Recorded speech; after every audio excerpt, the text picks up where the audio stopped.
Times 24x7 Belagavi ನ್ಯೂಸ್ಗೆ ಸ್ವಾಗತ.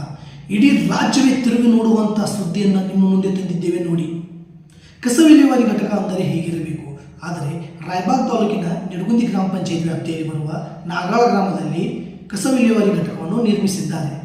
ಆ ಒಂದು ಕಸ ವಿಲೇವಾರಿ ಘಟಕ ನಿರ್ಮಿಸಿದ್ದ ಖತರ್ನಾಕ್ ಗುತ್ತಿಗೆದಾರ ಯಾವ ರೀತಿಯಾಗಿ ನಿರ್ಮಿಸಿದ್ದಾನೆ ಅಂತ ನಮ್ಮ ಸುದ್ದಿವಾಹಿನಿಯ ವರದಿಗಾರರಾದ ಯುವರಾಜ್ ಮಾದಿಗಾರ್ ಅವರು ಲೈವ್ ಆಗಿ ತೋರಿಸುತ್ತಾರೆ. ನೋಡೋಣ ಬನ್ನಿ.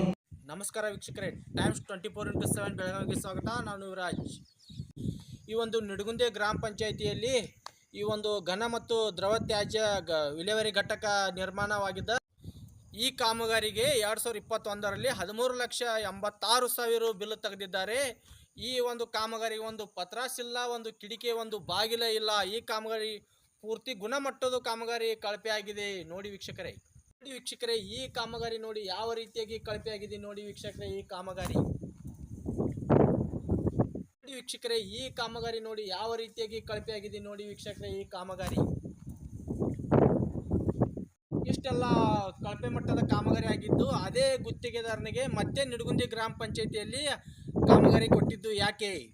ವೀಕ್ಷಕರೇ, ಹೀಗೆ ಕಳಪೆ ಕಾಮಗಾರಿ ಮಾಡಿದ್ದಾರೆ ಅಂತ ಆಗಿನ PDO ಅವರು ಕಣ್ಣು ಮುಚ್ಚಿ ಕುಳಿತುಕೊಂಡು ಸೈನ್ ಹಾಕಿದ್ರಾ ಅಥವಾ ಮೇಲಾಧಿಕಾರಿಗಳು ಮೌನ ವಹಿಸಿದ್ರಾ?